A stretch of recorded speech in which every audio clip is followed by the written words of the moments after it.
Solomonster back with you.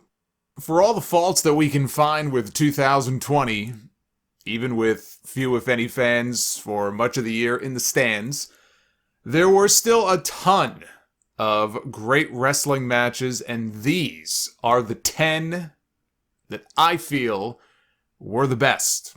My top 10 match list for 2020. I have narrowed the list down to the 10 best, ranked in order from bottom to top. So let's not waste any time here and dive right into this. Starting with number 10, the 30-man Royal Rumble match, January 26th, from Minute Maid Park in Houston, Texas. I may be a little kinder to this because it's the only fond memory I have, really, of a WWE match with fans in the stands last year. The past 2 years of having the Rumble in a baseball stadium, I think, gives it a great vibe, and I would like to see them continue that tradition again in the future once it's safe to do so. I felt like I was on an island of one heading into the show last year. As somebody who, and I know I wasn't the only one, but there was a lot of hate. And I remember addressing it on the podcast at the time. A lot of skeptics, people who didn't like the idea of including Brock Lesnar in the Royal Rumble match itself while he was WWE champion.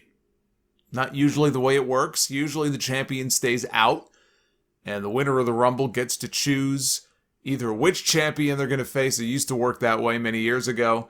Or you meet the champion of the brand that you're currently a part of. But this was unique. This was different. A lot of people didn't seem to like it. I thought it opened up a ton of possibilities. Thought it opened up a ton of storyline possibilities.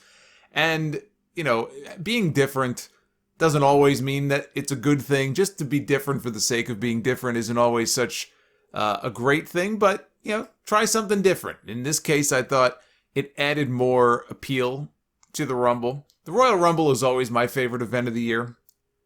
WWE rebounded from those awful Rumbles in 2014 and 2015. 2015 being, I think, one of the worst they've ever done in the history of the event. And they had an enjoyable one in 2016 where the championship was on the line for the first time since 1992. They had a really good one in 2018. That Shinsuke Nakamura won. They had a pretty good one, I thought, in 2019. Last year, the story of Brock Lesnar entering at number 1 and dominating the first half gave the match an energy that, sometimes it lacks in the early part of the match. And it had to happen that way to set up what happened in the second half of the Rumble. His former roommate, his former training partner, right, from the University of Minnesota, Shelton Benjamin entering at number 10. Brock's got a big smile on his face. He's all buddy-buddy with Brock. You knew where it was going, but still. Brock would show a different emotion each time somebody different would come out. When Keith Lee came out, right? Keith Lee came out at number 13. And Brock had this look on his face like, oh, here we go. We got big boy coming down to the ring. And Keith Lee wasn't in there for very long. I mean, if he was in there for 4 or 5 minutes, I'd be shocked. He went out pretty quickly, but for the time he was in there, he hung. He hung with the big boys. And, that's a good thing when you have somebody that the casual audience maybe is not all that familiar with. I think at the time he had just won the North American title. My timeline is right on that.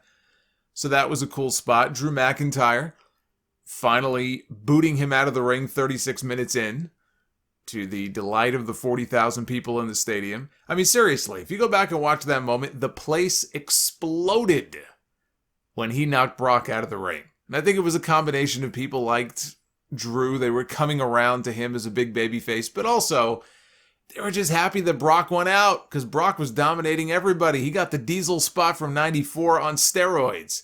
So when he went out, the place exploded. It made for a great moment.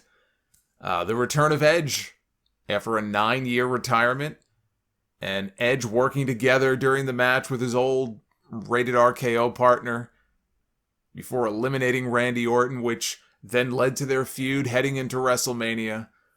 I had number 26 in the Royal Rumble pool in our Facebook group. And number 26 just so happened to be Roman Reigns. So I was feeling pretty good until Drew McIntyre ruined it for me at the end and eliminated Reigns.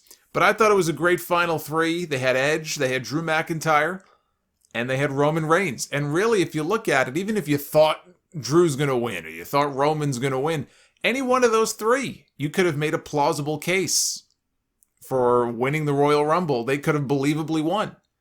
That doesn't always work out that way. Sometimes it's a little too obvious. If it comes down to the final 3 or 4 and you kind of know who's going to win, I think in that case there was some doubt.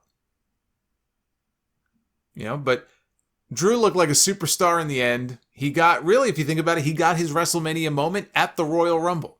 Because little did he know that he would be winning his first WWE Championship in an empty warehouse a few months later. But I thought this was a very enjoyable Rumble match. And so I have that at number 10. Number 9, Jon Moxley versus Minoru Suzuki for the IWGP United States Championship, New Japan Pro Wrestling's new beginning in Osaka, February 9th. I was looking forward to this match ever since Moxley arrived in New Japan, and they did not disappoint. Moxley enters through the crowd. He immediately puts his belt down. He walks all the way up the ramp. It wasn't like a long ramp. It's not a big building. I actually liked the environment. I liked the atmosphere. I think it was Osaka-jo Hall, I believe. He walks up the ramp, challenges Suzuki to come on down and meet me on the ramp. And Suzuki obliges. He brings 2 chairs along, one of which he throws down for Moxley to use. And that's how this match begins, as a duel, only instead of lightsabers, they're using chairs. They get in the ring, they're biting each other. Back outside they go. Moxley puts Suzuki through a table, and I will never forget that great camera shot, that zoom in of Suzuki after going through the table, smiling. He's smiling like he's enjoying himself. I don't doubt that he was. I'm sure Moxley would smile too. This was right up his alley. Even grabbed a piece of the table, Suzuki did. He started bashing himself in the head with it. Moxley didn't want to feel left out, so he starts doing the same thing. I said in my review, the two of them should have had a straitjacket match. Because they belong in one. So he smashes a chair a little bit later over Suzuki's head. And again, he just stands there smiling. He gives Suzuki a double arm DDT onto the chair. Suzuki's back up, but he's on wobbly legs. Starts slapping himself to try to wake himself up or psych himself up. And then he slaps the shit out of Moxley. And Moxley hits an elevated Death Rider for the win. Exactly the kind of match that you would expect these two to have. It was so much fun to watch. In hindsight, probably should have done a title change here and gotten the belt off Moxley, given the fact that he has not been able to defend the damn thing ever since. That was his last defense. But who knew, right? Who knew? Number 8, Sami Zayn, AJ Styles, and Jeff Hardy. Triple threat ladder match for Jeff Hardy's Intercontinental Championship. WWE Clash of Champions on September 27th. Now, it's hard to do anything really unique in ladder matches anymore. I mean, we've seen it all, right? I mean, you've seen every permutation of a ladder match that you can have. Singles ladder matches, tag team ladder matches, triple threat ladder matches, TLC multi-man, 6-man, 8-man ladder matches, all kinds of matches, TLC matches involving ladders and crazy ladder spots. Because what do you do when everybody else has done the craziest thing you can think of? Well, you got to out-crazy them. You try to think of different spots, innovative uses of the ladder. And these three went out there on this night to open the show, and that's what they did. They did things in this match that I had never seen done before, and it felt like they were trying to kill each other. So it didn't really feel to me, as sometimes this is the case, it didn't really feel to me like they were out there just to put a show on, let's do spots. They wanted to work unique spots into the match, but it felt like they were in a war and they were really trying to just kill each other because it was all about the championship. It was all about the Intercontinental title, which does not feel nearly as special as it did many, many years ago. But for one night, it felt like they were out there fighting for the world title. Sammy grabbed handcuffs out of his jacket. He grabbed his jacket first and pulled handcuffs out of his jacket pocket late in the match. And he placed one of the cuff rings through the hole in Jeff Hardy's earlobe. And he attached the other ring to one of the ladders. So we had the visual. We had the visual of Jeff Hardy cuffed to the ladder, not by his wrist, but by his ear, which looked painful. And as he admitted after the match, it looked painful because it was painful. And he probably regrets even doing the spot. Then Sammy cuffs himself to AJ as AJ is trying to climb in the ring, so AJ can't climb. He's got dead weight attached to him now. Jeff has to then pick up the ladder outside the ring that he is attached to and carry it into the ring with him and fling it and use it as a weapon, but he's hurting himself. This was insanity to watch. In the end, Sammy retrieves both belts because when he came back from his little COVID sabbatical, he had the unauthorized Intercontinental title that he never returned. Jeff had the new one, and Sammy retrieved them both to become the undisputed champion. This was probably the wildest ladder match that I have ever seen. And I've seen a lot of ladder matches, so have you guys. So that's no small compliment to these guys. It really felt like the wildest ladder match that I'd ever seen. And that includes 15 years of Money in the Bank matches and however many years of TLC matches. A tremendous open to this pay-per-view. Maybe the best WWE opener all year. Number 7, AJ Styles versus Daniel Bryan in the finals of the Intercontinental title tournament from the June 12th episode of SmackDown. Before that ladder match came this match, which was the end result of a tournament to crown a new champion, with Sami Zayn being out after WrestleMania. This was the same episode, by the way, of SmackDown where Sheamus forced Jeff Hardy to submit to a drug test in the middle of the ring, and then Jeff splashed urine in Sheamus's face. Over 30 minutes this match lasted, and these two went out there and they put on a clinic. The only negative to it was the fact that they took 4 commercial breaks during the match because it was so long. You know, obviously on pay-per-view, there would have been no interruptions. But even still, this was just a great professional wrestling match between two of the best in the world, even to this day. You know, yes, they're older. You know, AJ's now in his 40s, and he probably won't be full-time active for that much longer. Daniel Bryan's talking about going from full-time to part-time. Even still, two of the very best in the world at what they do. My favorite spot of the match was Bryan setting up for the running knee. And as he ran at AJ and got airborne, AJ caught him and turned it into a Styles clash.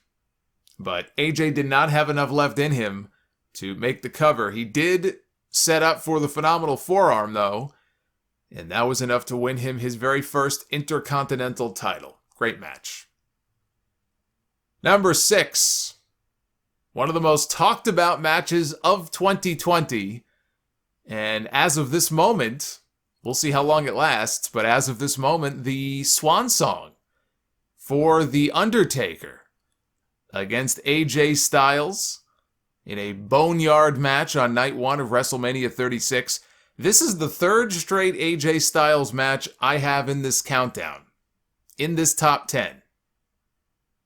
And you'll notice all different types of matches.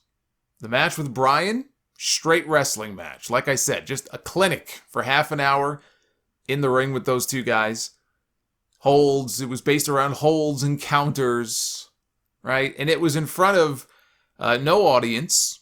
There might have been some developmental people in the audience at that point. So you have that match. You have a ladder match with a bunch of wild spots and a lot of violence, and then you have a boneyard match, which isn't even in an arena setting, so you weren't going to have fans no matter what. It was a boneyard match outdoors, on location, in a makeshift graveyard. 3 very different types of matches, all of which involving AJ Styles, all of which made my top 10 for the year.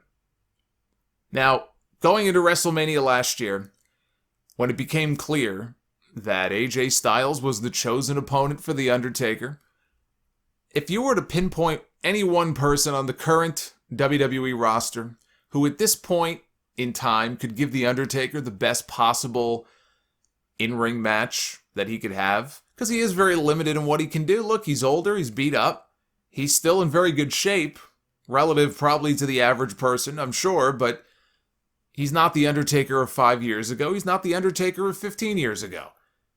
He needs the right dance partner if he is going to be in the ring. He was very, very unhappy with how he looked physically and how the match went with Roman Reigns at WrestleMania 33. So I'm sure it was very important to him to have the right opponent, and he personally wanted AJ Styles to be that guy. AJ wanted him to be the guy. When AJ got the sense, hey, maybe he's interested, he called The Undertaker. He wanted the match, and Undertaker had to think about it. But Undertaker, if you watch his documentary on the network previously, maybe like a year prior, 2 years prior, he was watching AJ thinking that AJ was the closest thing they had on the current roster to Shawn Michaels. And he would have been his handpicked guy. It just didn't work out at that point. So you had kind of a mutual admiration thing going on between the two of them. I say all of that because while I agree that AJ was the best opponent for him in those circumstances, I did not have high hopes for this match. I just didn't. Judging from previous Undertaker matches, the matches in Saudi Arabia, the match with Triple H, the tag match, which was a total disaster, right? The Brothers of Destruction against DX. Whatever could go wrong did go wrong in that match. The match with Goldberg. There were a lot of instances of The Undertaker just not having great matches. And it looked like, all right, this is kind of closing in on the end here. Even with AJ, what kind of match are they going to have? Straight wrestling match, one-on-one, no fancy stipulation, which I assume it would have been a straight wrestling match. I didn't have high hopes. I didn't really have a need or a desire as a fan to see The Undertaker come out for yet another singles match at WrestleMania. Then COVID hits.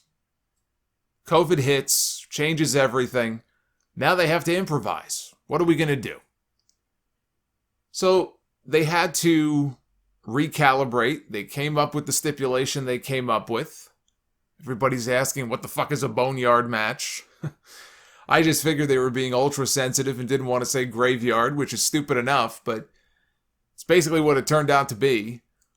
But the way it worked out was actually great, because what it allowed the two of them to do, it allowed the two of them to cut promos on each other that were way more realistic probably than they would have been otherwise heading into WrestleMania. AJ brought up Undertaker's wife, which there was a period of time, as you well know, where Undertaker was coming out more like a human being, and he actually brought his wife out with him. That was years ago. Ever since 2004, he's been the dead man. So this was kind of going back in time to the days of Big Evil and the American Badass. Undertaker was able to cut promos, cut a promo. I'm thinking of the one in particular, the pre-taped one, with him looking dead into the camera, bandana on his head. He was cutting a promo not as The Undertaker, but as Mark Calloway. But he was able to talk like a normal human being. And when The Undertaker cuts a promo like that, he can cut a very intimidating promo. He's still great when it comes to promo work like that. He's fantastic. I thought it was great. So it added an element to the match now that we wouldn't have had were it not for the whole COVID situation. So the promo work heading into the match was, I thought, great stuff. Nice little throwback. Then, of course, the day before filming, Undertaker gets a phone call He's in the car after they're surveying the site, getting ready to film this big match the very next day. He's in the car on his way back to the Performance Center, and if you watch his documentary, he talks about this. Gets a phone call from his niece telling him that her father, Undertaker's brother Tim, passed away. And so now he's got that weighing on his head. He's got to tell his mother, he's got to tell his entire family, which is an awful thing. He clearly is crushed by it. And on top of that, he's got this big match that he's got to go film, and it's in a friggin' makeshift graveyard. So he's dealing with the death of a close family member, but he's the Undertaker. So he's in this weird situation where he's got to film a graveyard match, and he's going to be around death and doom and, you know, all that kind of stuff and imagery, and it's got to be a weird thing. But the match itself, in terms of the final product and what we got, I loved it. I thought the presentation was great. It was unique. This was at a time before they went into cinematic overload. I mean, look, there have been cinematic matches before. Matt Hardy really innovated it with all the broken mat stuff, the whole, you know, final deletion and everything in Impact Wrestling. WWE had tried that match, the Haunted House match, or whatever they called it back in 2017 at Payback with Bray Wyatt, Randy Orton. You can find examples of those types of matches before. But this was really the beginning of the cinematic boom in wrestling that occurred last year because of COVID. So it was, at that time, it was very unique. It was shot really well. And it gave The Undertaker a chance to go out on a high note. It headlined the first night of WrestleMania. And there is no bigger spot in WWE, as they tell us every year, there's no bigger spot than the main event of WrestleMania. So as far as the end of The Undertaker's career, I hope it is, especially after the big send-off at Survivor Series, for him to then come back for another match or a Saudi payday at this point would be beyond ridiculous. He got the send-off that he desperately wanted to have. He hated the WrestleMania 33 match. He was very critical of his own work.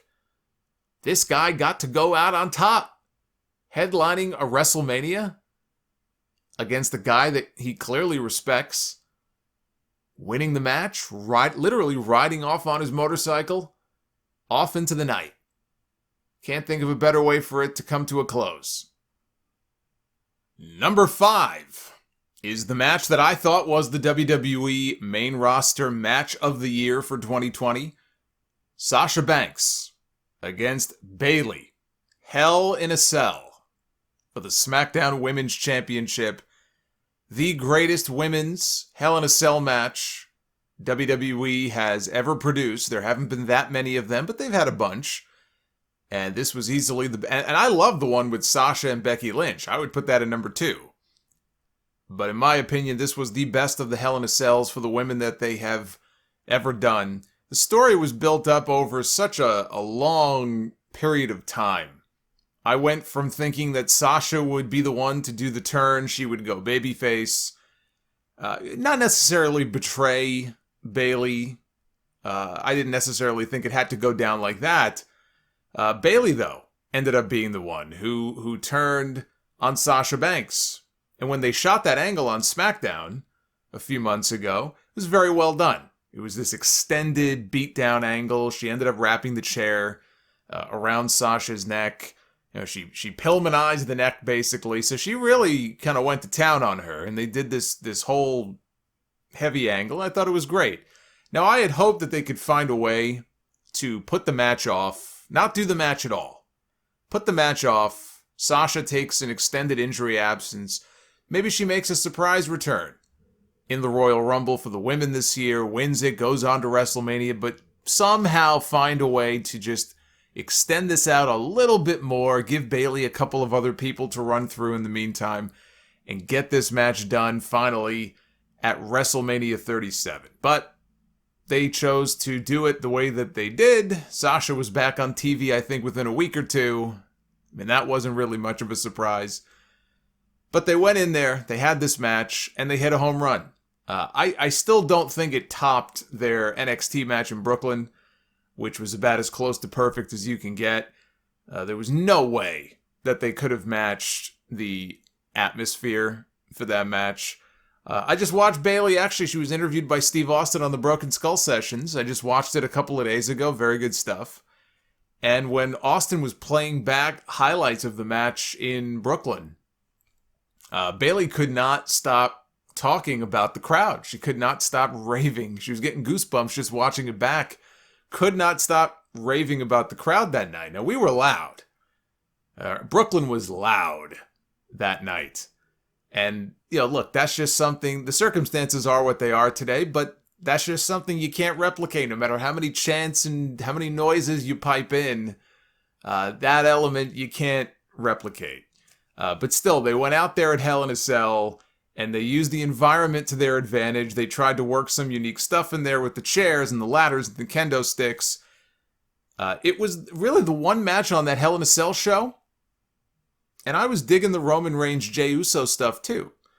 But it really was the one Hell in a Cell match on the show this year that felt worthy of that stipulation, because so often, we get Hell in a Cell matches because of the date on the calendar. That's just how it is now. But this felt like a feud that was actually worthy of the cell. With the great finish of Sasha using the bank statement, the chair assisted around Bayley's neck. Bank statement to get Bayley to tap out, ending her run as the longest reigning SmackDown Women's Champion of all time. Number 4. If that was the WWE main roster match of the year, then 4 days later came WWE's overall match of the year for 2020 from the October 29th episode of NXT UK. Walter, or should I say it the right way? Walter. There we go. I'm going to call him Walter because that's annoying. Walter against Ilya Dragunov for the United Kingdom Championship. One of only 2 NXT UK matches I watched in full last year. The other one was Pete Dunne's return, tagging with Dragunov against Walter and Alexander Wolf, which actually aired only a couple of weeks before this match. I saw someone describe this match as a symphony of violence. And I think that is a perfect description of what this was. You could hear every note from the orchestra. It was an orchestra of 2. Now, here in the States, the pandemic gave birth to the Thunderdome. Mel Gibson and Tina Turner gave birth to the Thunderdome, but that's beside the point. The WWE Thunderdome was the result of the pandemic, and you've got the screens, and you've got, people, virtually kind of beamed in there. We see the Thunderdome every week on TV. And we have fake crowd noise pumped in to at least give us some ambient background noise, which is better than nothing, I have to say. Even though they go overboard with it and it sounds totally fake sometimes, I would rather have some noise than no noise at all, personally. Well, they didn't have any of that for this match. The NXT UK, it's shot in a TV studio, and there is no Thunderdome. There are no screens, there are no fans, there are no virtual fans. They don't pipe in chants and crowd noise and all kinds of crap. It was 2 men and a referee. Empty arena style. So you could hear every grunt, every scream, every bit of trash talk, even though, if Walter was saying something in a different language, maybe I didn't understand what it was, but you could see them and hear them trash talking each other. Every strike, every chop, my God, the chops from both guys, especially Walter, but both guys. This was Walter, the dominant champion, now almost 650 days and counting as of today. At the time, I think it was about 570 days or so, against the smaller underdog in Ilya Dragunov. First time I saw Dragunov in the ring was that match against Cesaro. I think it was one of the early NXT UK takeover shows, maybe the first one. It was a while back.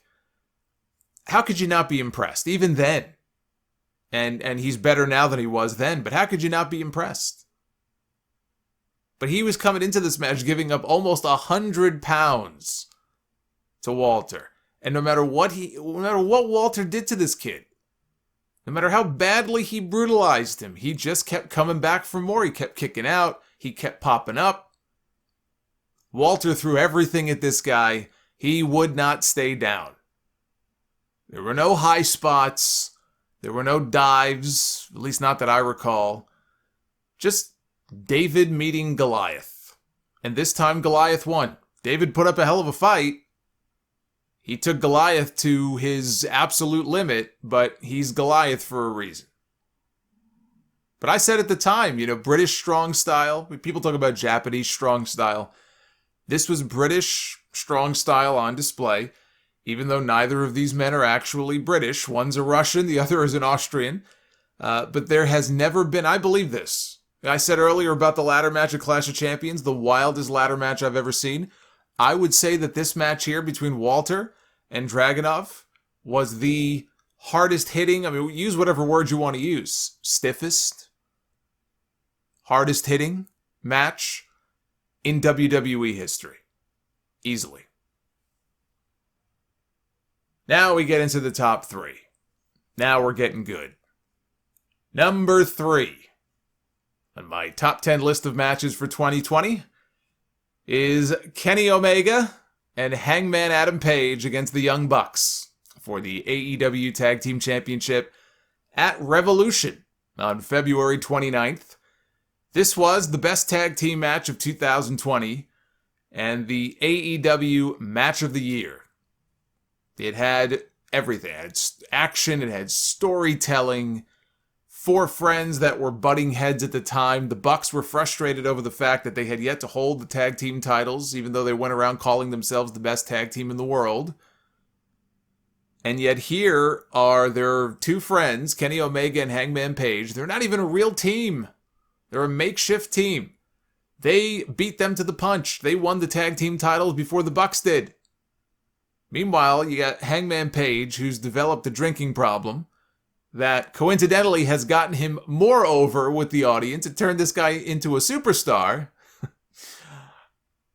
But, really that drinking problem got started because he was, in storyline, he was feeling ostracized from the rest of the elite. He was feeling left out. He felt like an outsider among the other members of the group.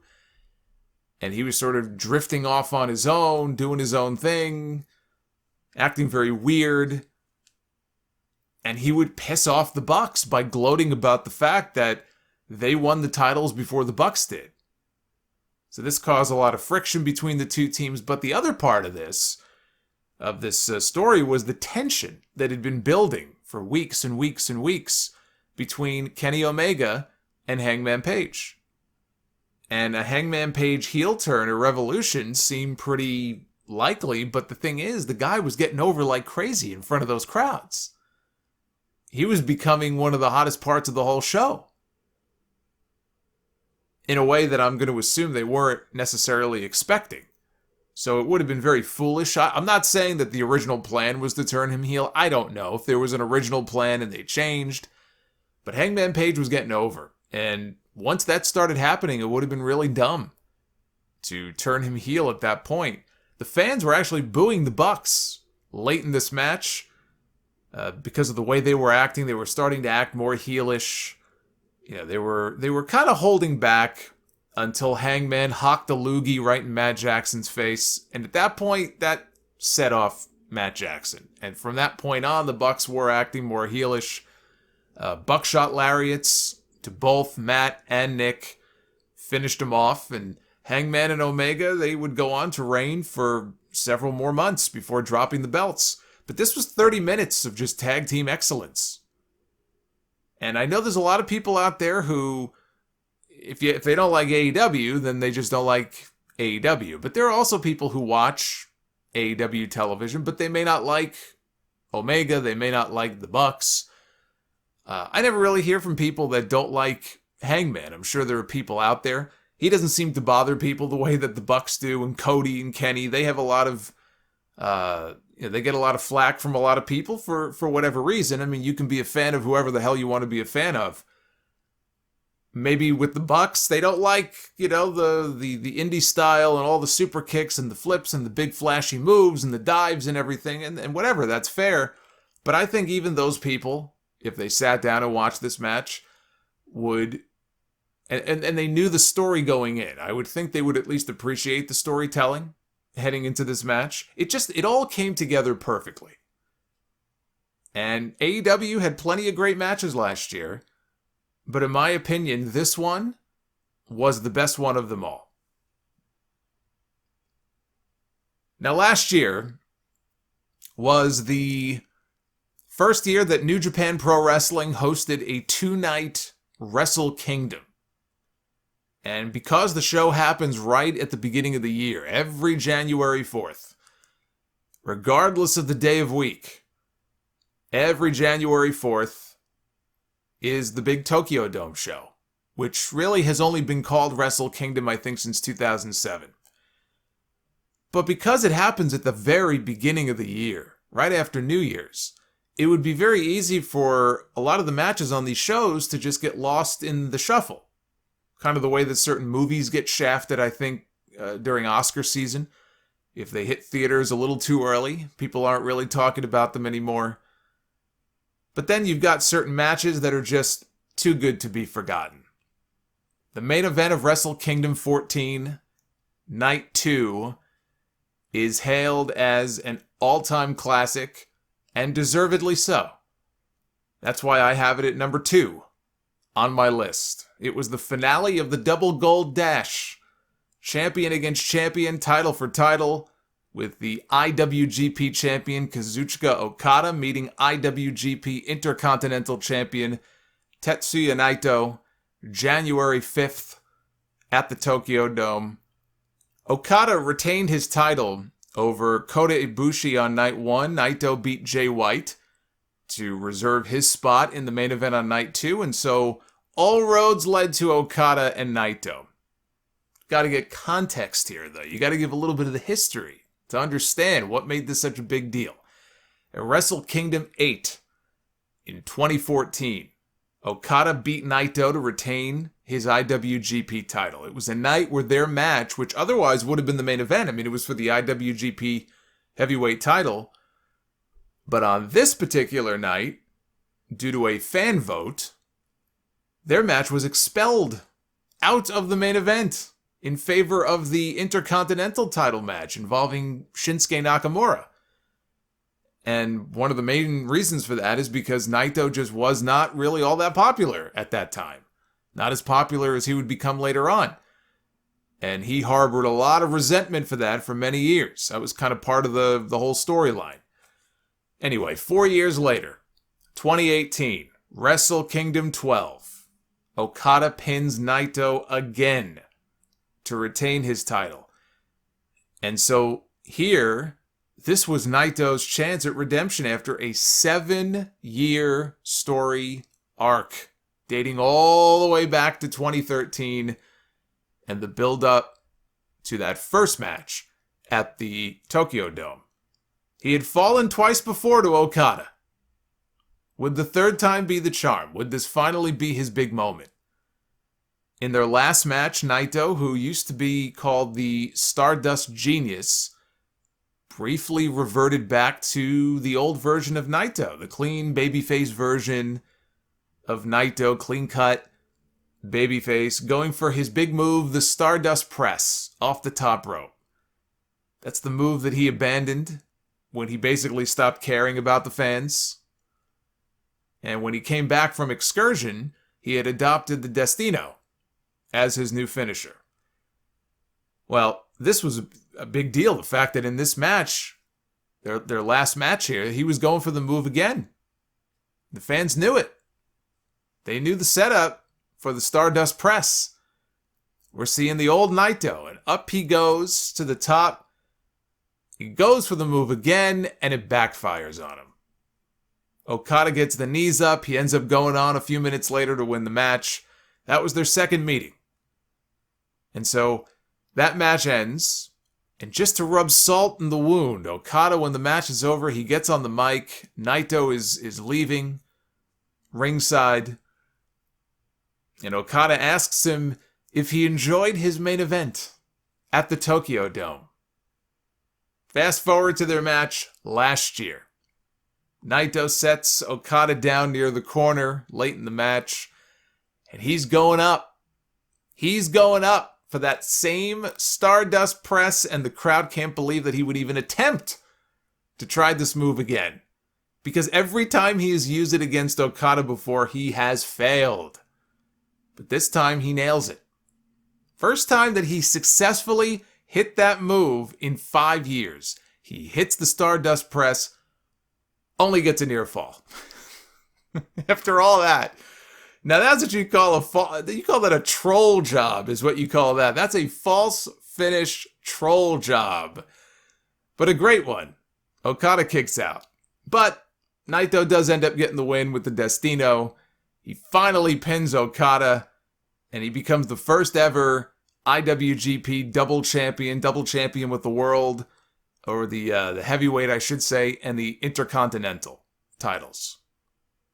And then the cherry on top was, after the match, Naito is responding to Okada's words from a couple of years earlier, and he goes, "Okada, winning the Tokyo Dome main event. It's awesome, isn't it? Because someday in the main event of the Tokyo Dome, let's fight again."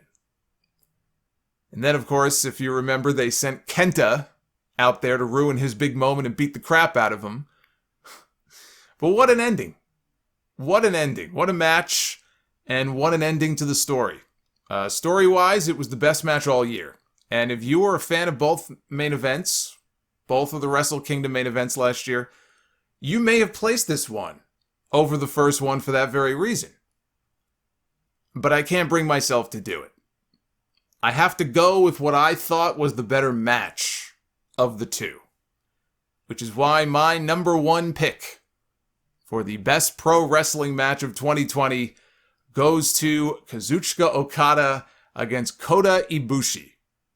G1 Climax winner, Kota Ibushi, in the main event of Wrestle Kingdom 14, Night 1, on January 4th for the IWGP Heavyweight title. An outstanding main event. 25 minutes in, Okada is smacking Ibushi around, and the emotion just completely drains out of Ibushi's face. He goes into this trance-like state, call it murder mode, and things get scary. He starts raining down closed fists on Okada. He's, just, you could hear them echo. You could hear all these strikes echoing throughout the dome. And they had 40,000 people in the building, so it's not as if it was an empty arena or anything like that. You had a lot of people there that night, certainly more than you had this year. And you could hear every shot just reverberate. Okada is just trying to cover up, trying to shield himself and protect himself before he gets killed. And that's what he wanted. Okada wanted to see how Ibushi would react. Well, he got his answer. Ibushi misses a Phoenix Splash, 2 Rainmakers from Okada, and I thought the match was over, but alas, Ibushi kicks out. 2 more Rainmakers with a third one on the way, but Ibushi, in his most desperate moment of all moves, goes for the V-trigger. His old friend, Kenny Omega's move, and then he tries for the Kamigoye, the big knee to put this guy down once and for all, but Okada blocks it, hits a sit-down, or a sit-out tombstone pile driver, and one final Rainmaker that just folds Ibushi up. Folded this guy up like a salami sandwich in my old lunchbox. And that's all she wrote.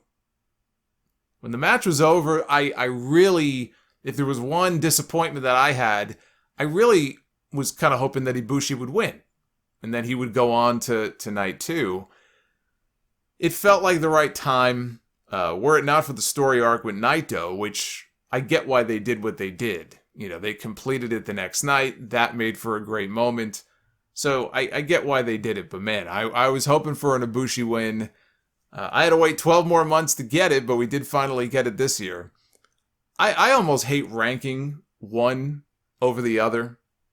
I wish I could have had a tie for first place between these two matches, this one and the Naito one, but that would be a cop-out.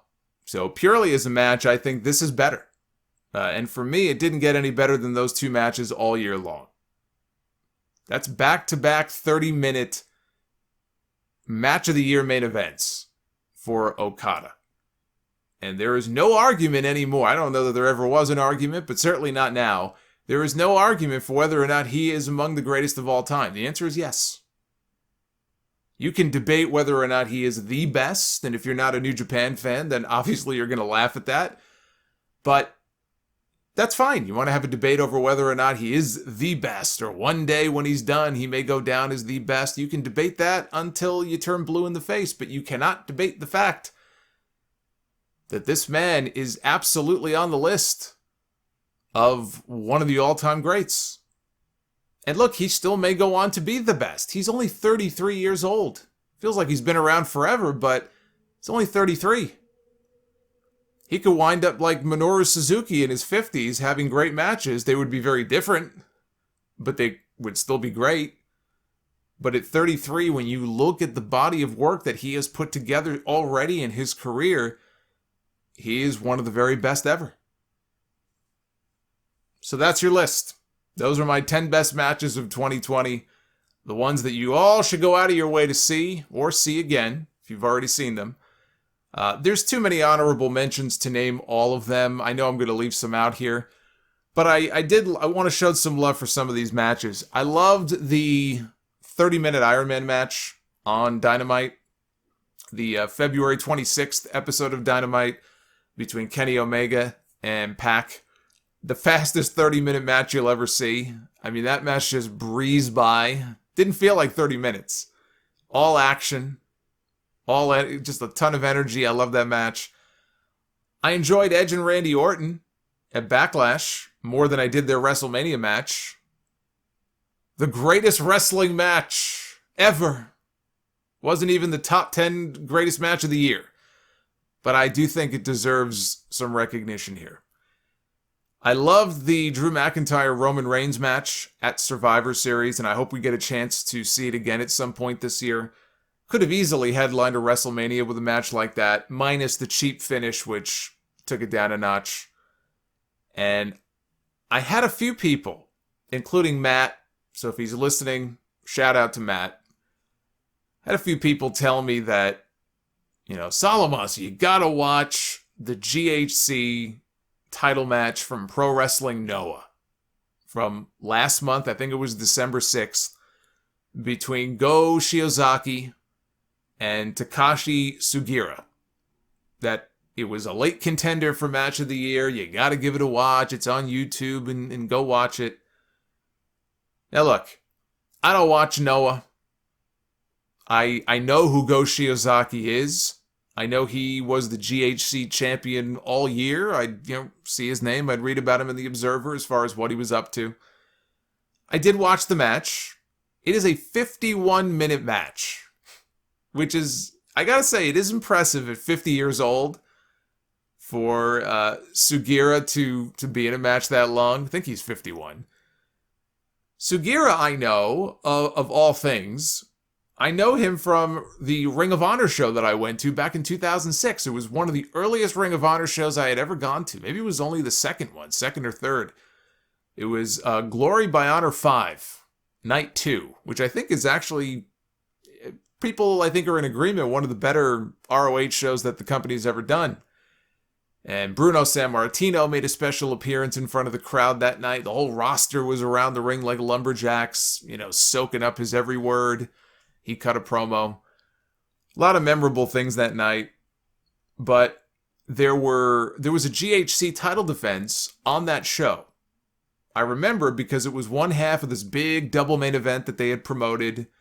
The other main event was Bryan Danielson, you might know him, defending the ROH title against Kenta. But the GHC title match had Naomichi Marufuji, who I think had only won the title maybe, I don't know, like a week or two before that show. So he was the new champion. He had Marufuji defending the title against Nigel McGuinness. And Sugiro was one of the men who came out in Marufuji's corner that night. So, of all things, where do I know him from, or what was the first, appearance that he made that I saw him? That's when it wasn't on a Noah show. It was at a Ring of Honor show I just so happened to be at 15 years ago. It was hard for me, though, I got to tell you, to really get into the match because I knew nothing about the story going in. I only loosely knew who they were, and I knew nothing about the story. I'm sure there was a story to it. Maybe it was Sugiura going in there at 50 years old and trying to prove that he can still do it. I mean, I'm just making that up now. I don't know. I didn't know going in what the story was. And the action was good. I mean, the closest thing that I would compare this match to from this list would be the Walter Dragunov match from NXT UK, which was not 51 minutes, but just a hard-hitting affair. Hard-hitting, trying to tell a story through, all of the violence and all of the moves and nothing crazy, no big high spots. You'll have those suplexes and whatnot where guys get dropped on the back of their neck. There was plenty of that, plenty of chops. So they were telling a story. Shiozaki had his shoulder all taped up and he was selling a shoulder injury. So I picked up on all that.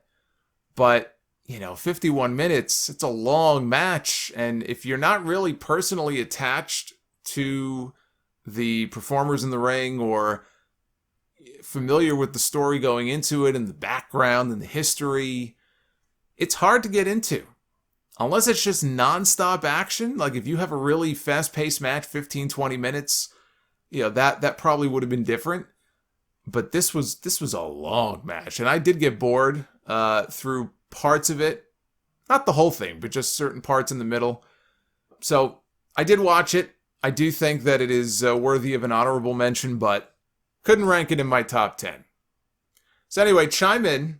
Let me know what you guys think. If you agree with the list, or if you agree with it, but you would order it in a different way. What does your list look like? Chime in and let me know. Thank you for all the support.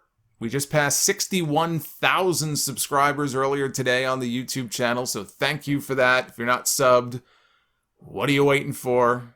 Make sure you turn on notifications, and let's march on to 62,000. I'll see you soon. Take care, guys.